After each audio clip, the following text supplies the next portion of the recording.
Hello, thanks for watching this episode of SuburbCraft. That's totally jumping the gun. Normally I wait until the end of the video to say that. It's been a bit of a long day.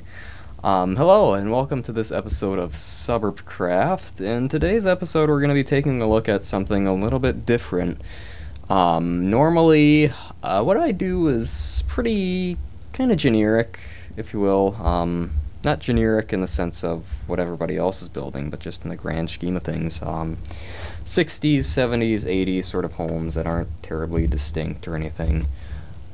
As you can probably see here, what we have today to look at is pretty different.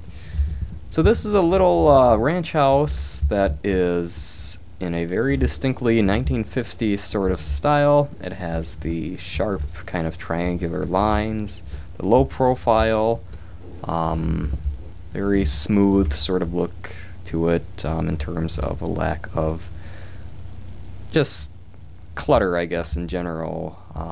Stuff that you would normally see on some of the other houses I built.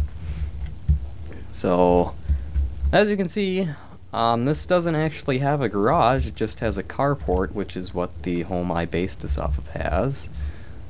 I believe it's 3 bedrooms, 1 bath. Just a very simple home, doesn't have a basement. Very simple, but I built it mostly for the dynamic exterior. So in here, we have this little entryway which leads to the bedrooms and whatnot on this side, and the living area and dining space here, as well as the kitchen, obviously, which, as you can tell, is very open concept, pretty much. You have the little kind of bar spot here where you could put some stools or a little chair or something like that. The main kitchen with the fridge, the stove, the sink, pretty much everything is there. And I always try to make sure that everything is there just for the sake of livability, basically. Obviously you're not going to be living in this house per se unless you're playing on survival, but it's just good to have all of these various elements here in some way. And here we have the main dining area, which is kind of an add-on to the house itself. Little workbench or desk here for your computer, whatever. Small patio. And let's go ahead and go back through the rest of the house. Now here is one of the bedrooms here. I believe this is the largest overall. And also has its own little private bathroom here. And then there's the main bathroom, which is kind of cramped, honestly, because of the shape of the roof, but I guess that can't really be helped. But it still has everything: toilet, sink, or vanity, and a tub. And then here's the other 2 bedrooms, very plain and simple. This one has a slightly higher ceiling, which is nice. The only kind of not so good thing about this style of house is that the windows are very high up and you can't really see out of them unless you were to boost yourself up somehow, like on an object or just by flying like I am right now. That's kind of a shortcoming from a practicality standpoint, but if you don't mind that, then you're as good as gold, pretty much.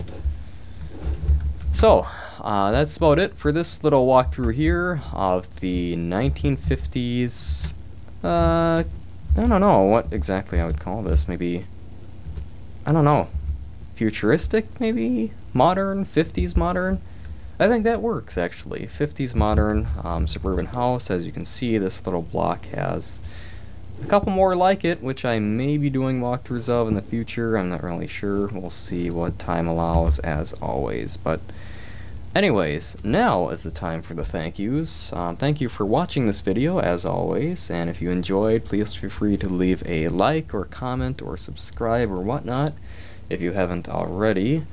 If you didn't enjoy the video for one reason or another, that's fine too, but please feel free to tell me why you didn't. If it's something I can work to improve, I definitely will try to. So thanks again for watching, and hopefully I will see you in the next episode of whatever series ends up being uploaded next.